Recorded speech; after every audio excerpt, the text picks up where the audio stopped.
నేను మీ తేజ. తాడిపత్రిలో మాజీ ఎమ్మెల్యే జేసీ ప్రభాకర్ రెడ్డి సంచలన నిర్ణయం తీసుకున్నారు. తాడిపత్రిలో యాచకులు ఉండకూడదు అన్నారు. నెల రోజులు గడువిస్తున్న తర్వాత ఎవరూ తాడిపత్రిలో భిక్షాటన చేస్తూ కనిపించకూడదు అని ఆయన దాదాపు అల్టిమేటం జారీ చేశారు. వారి సౌకర్యాలు చూసుకునేందుకు తామున్నామని, అన్ని రకాల సౌకర్యాలు కల్పిస్తామని ఆయన ఈ సందర్భంగా పేర్కొన్నారు. చిన్నపిల్లలను సంకనేసుకుని అత్యంత హీనంగా యాచన చేస్తున్న వారిని చూసి తన మనసు చెలించిపోయిందన్నారు. అవసరమైతే వారి కోసం షెల్టర్లు కూడా ఉన్నాయని, వాటిలో ఉండే విధంగా ఏర్పాటు చేస్తామన్నారు. యాచకులు ఎవరైనా సరే తమను సంప్రదించవచ్చునని ఆయన ఈ సందర్భంగా పేర్కొన్నారు. వారికి తగిన సదుపాయాలు కల్పించే బాధ్యత తాము తీసుకుంటున్నామన్నారు. అంతే తప్ప తాడిపత్రిలో యాచన చేస్తే మాత్రం ఊరు వదిలిస్తానని ఆయన హెచ్చరించారు.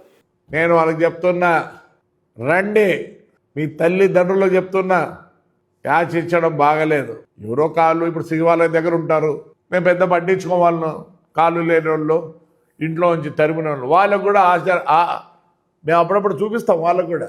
కానీ ఇది చాలా బాధాకరంగా అనిపించింది. నిన్న 2-3-4 పిల్లలు అటు మెచ్యూర్ అయి ఉన్నారు, స్నానాలే ఏమీ లే, అమాయకంగా ఉన్నారు. నేను ఒకటే చెప్తాను, రండి, మేము సహాయ సహకారాలు అన్నీ అందిస్తాం, లేదంటే ఊరు ఇడిపిస్తాం. మా ఊరిలో ఉండకూడదు, ఇది కంపల్సరీ. ఉండకూడదు అనేది కంపల్సరీ కాదు, ఉండండి, మేము చేయూతనిస్తాం మీకు. పిచ్చికుంట వాళ్ళకి బాగా చెప్తున్నా, మీకు ఇల్లు ఇచ్చినా గుడిసెల్లోనే ఉంటారు. ఇంతకుముందు బాగా పొద్దున్నే వచ్చాను అమ్మయ్య అనుకుంటా, ఏదో మాకు పీకలో ఏమన్నా ఇచ్చేయి పోయింది. అంటే మేము కూడా సద్యాన్ని కూడా వేయలేని పరిస్థితిలో ఉన్నారులే మా ఇప్పుడుండే ప్రజానికము. రేపు నెల లోపల ఇంకా యాచన చేస్తే వాళ్ళను ఊరు ఇడిపిస్తా. మీరు ఇడిసాలని కాదు, మేము టేకప్ చేస్తాం, మీ పిల్లలు టేకప్ చేస్తాం. దగ్గర 180 మంది నిన్న అప్రాక్సిమేట్గా ఎంచిచ్చా, 180 మంది దాకా వస్తున్నారు. మేము అన్నం పెట్టేది అనుకున్నాం. ఇప్పుడేదో స్మార్ట్ కిచెన్ అని పెట్టినారు ఆంధ్రప్రదేశ్లో.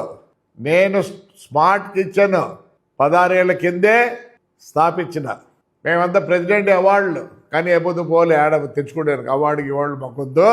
2 అన్నాలు ఇస్తాను, మేము స్టీమ్తో చేస్తాం, మళ్ళీ డబ్బులు మిగులుతున్నాయి. నెలకు 3 సార్లు స్వీట్ ఇస్తాం. ఎగ్గులో కూడా చెప్తున్నా, 3 రకాల ఎగ్స్ ఉన్నాయి, చిన్నది, కొద్దిగా పెద్దది, ఇంకో పెద్దది. కానీ ఇక్కడికి వచ్చేతలకే మాకేంటి లేవు. దాంట్లో కూడా ఇంకా ఫుడ్ ఎక్కించి కావాలంటే వీళ్ళకి ఫుడ్ అరేంజ్ చేస్తా. ఓల్డ్ ఏజ్ హోమ్ ఉంది ఆడ, ఓల్డ్ ఏజ్ షెల్టర్ ఉంది. సాయంత్రం పూట భగత్ సింగ్ నగర్లో ఉంది. దగ్గర 12 బాత్రూమ్లు ఉన్నాయి, ఆడోళ్ళు మగోళ్ళు ఆడ ఉండేదానికి. అది కూడా మెయింటైన్ చేస్తాను. నేను మటుకు పిచ్చుకుంటోళ్ళకి చెప్తున్నా, ఇంకా ఎవరైనా ఉండే వాళ్ళు ఉంటే పిల్లల మటుకు మీరు కనుక బయటికి తీసుకొచ్చి యాచన చేస్తే మీరు ఊరు ఇడ్చాల్సి వస్తుంది. ఏం చేయమంటారు? దౌర్జన్యం. ప్రజాస్వామ్యం లేదా అని ఎత్తుకుంటే వాళ్ళు ఎత్తుకుంటారు. ప్రజాస్వామ్యం లేదు, చూడలేం. మీకు ఏదైనా కాబట్టి గుళ్ళకి పోయినారు, ముక్కొని ఉంటారు, నేను అది కావాలా ఇది కావాలని. మేమన్నీ కొద్దిగా దేవుడిచ్చిన వరం మాకి, ప్రతిదీ ఆలోచిస్తాం. ప్రజాస్వామ్యం ఎక్కువ ఉంది. అసలు బ్యాన్ చేసినారు.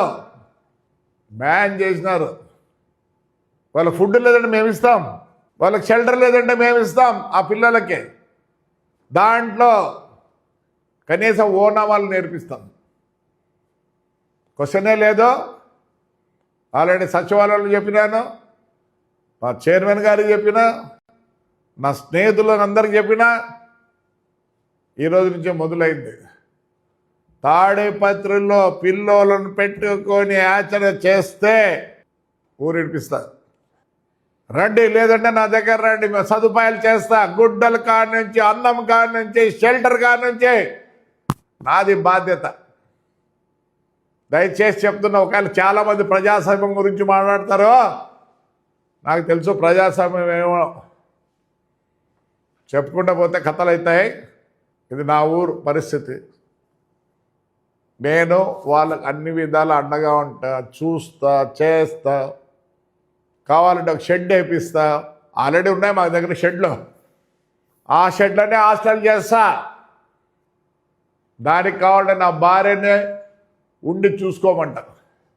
పొద్దున్నే అందరినీ పట్టుకొచ్చి ఒక 30 రోజులు బాగా స్నానం క్లీన్ చేయాలి, గెంటికలు కట్ చేయడం, గుడ్డలు వేయడం.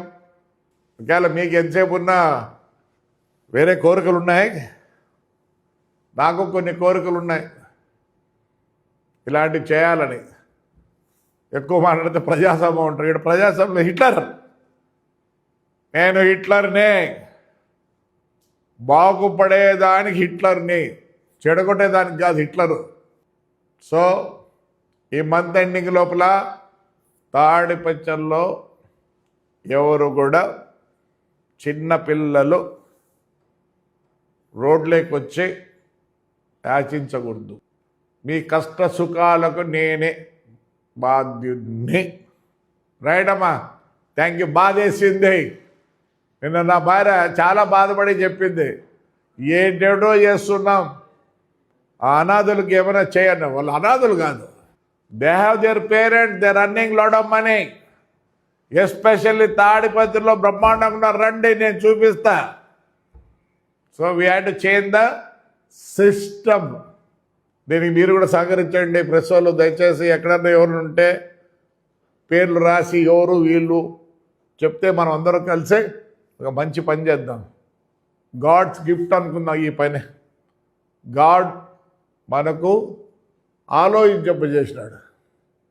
సో ప్లీజ్ మీరు కూడా హెల్ప్ చేయండి. రైట్ అమ్మా, థ్యాంక్ యూ.